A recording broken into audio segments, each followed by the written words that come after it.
Assalamualaikum warahmatullahi ta'ala wabarakatuh. Hi guys, it's me again. Ay, pagod. Trabaho. Time check.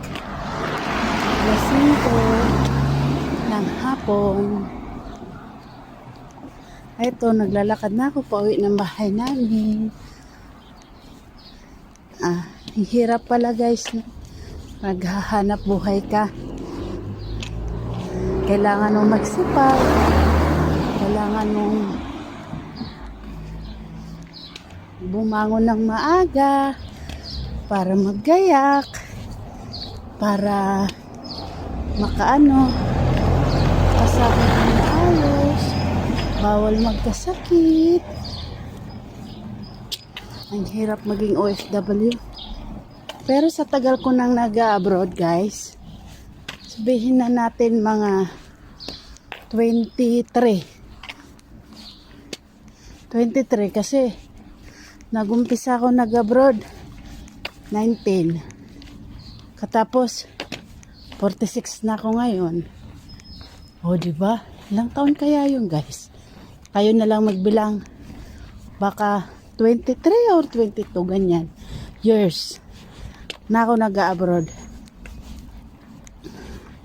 Pero lagi hindi ako, sa awa naman ni Allah, blessed naman ako kasi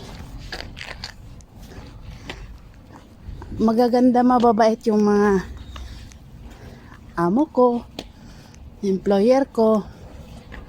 Pero lagi company ang trabaho ko, sa company, hindi sa bahay. Una ko kasing abroad is sa Saudi ako. 19 years old, company caregiver ako.